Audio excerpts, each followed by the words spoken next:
Pemirsa, munculnya aturan baru pembatasan kegiatan masyarakat membuat kegiatan belajar mengajar di Buleleng kembali ditunda. PPKM berskala mikro ini juga membatasi kegiatan jam malam, kegiatan masyarakat hingga pukul 21 WITA. Hal tersebut disampaikan langsung Sekda Buleleng seusai melakukan rapat dengan Satgas COVID-19 Buleleng.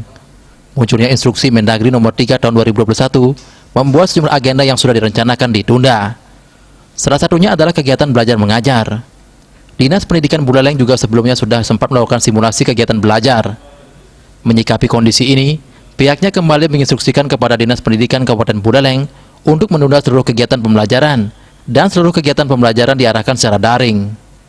Suyase menambahkan, selain proses belajar tatap muka, instruksi Mendagri tersebut juga mengatur pembatasan jam malam hingga ke desa, kelurahan, dan bahkan tidak menutup kemungkinan sampai ke tingkat dusun. Rapat tersebut juga membahas beberapa strategi untuk pelaksanaan PPKM jika nantinya diberlakukan di sejumlah wilayah di Buleleng. Menurut Suyase, terdapat belasan desa di Kabupaten Buleleng yang masih memiliki kasus aktif yang cukup tinggi. Tidak menutup kemungkinan jika kasusnya meningkat, PPKM berskala mikro akan diberlakukan di daerah tersebut.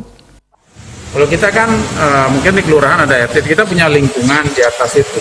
Kemudian di dalam paparan Pak Gubernur kemarin bahwa pembelajaran masih harus dengan daring, belum bisa dilakukan secara tatap muka. Ya, arahan Pak Gubernur kemarin masih tetap dengan daring, tidak dengan tatap muka. Sehingga Pak Bupati tadi menugaskan kita untuk bersurat resmi pada Dinas Pendidikan untuk tetap melakukan pembelajaran dengan daring. Pemberlakuan jam malam juga Pak? Nah, kemudian jam malam mulai besok itu akan dibatasi sampai jam 21 malam. Suyase juga menambahkan, jika nanti ada desa yang terkena PPKM, semua sudah dipersiapkan termasuk anggaran. Komang Yuda, Bali TV.